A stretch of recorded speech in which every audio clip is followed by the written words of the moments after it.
কেউ একজন বললো ভাই তোর সব ঠিক আছে, শুধু এডিটটা ভালো না। এডিট তোর মনে হয় আমি কোনো এডিট করি?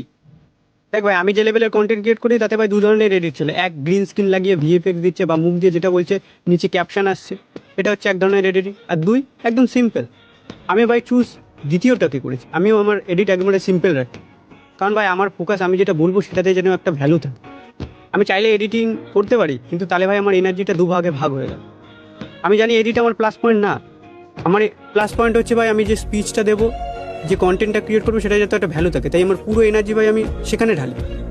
আর সেই স্পিচটাকে আর কন্টেন্টটাকে আরও বেটার করি, সেটা আমি ভাই আমার ভিউজে দেখতে পাচ্ছি যে হ্যাঁ গ্রো করছে বা সেটা আরও বেটার হচ্ছে। এবার ভাই এটা আমি ভালো জানি যে যারা আমায় ফলো করে তারা ভাই বেশিরভাগই এডিটার। তো তাদের যদি আমি ভ্যালু কন্টেন্ট দিতে পারি, তো তাদের ভালো লাগলে ভাই তারা সেটা ডাউনলোড করে 10 রকম এডিট বানিয়ে 10 জায়গায় ছাড়বে। আর সেটা আমি দেখতেও পাচ্ছি। কেউ কেউ তো ভাই আমার নামে ইউটিউব চ্যানেল বানিয়েছে, কেউ ইনস্টাগ্রাম পেজ বানিয়েছে। তুমিও চাইলে করতে পারো, এতে ভাই আমার তরফ দিয়ে কোনোদিন কোনো অবজেকশন আসবে না। এতে কী হবে, তুমি ভাই সোশ্যাল মিডিয়া অ্যালগোরিদম সম্বন্ধে বুঝতে পারবে যে কীভাবে কী কাজ হয় কি না হয়। আর আমার আরও কাজ হলো যে আমি আরও 10টা মানুষের কাছে বেশি পৌঁছাতে পারবো। সোজা সিম্পল লজিক।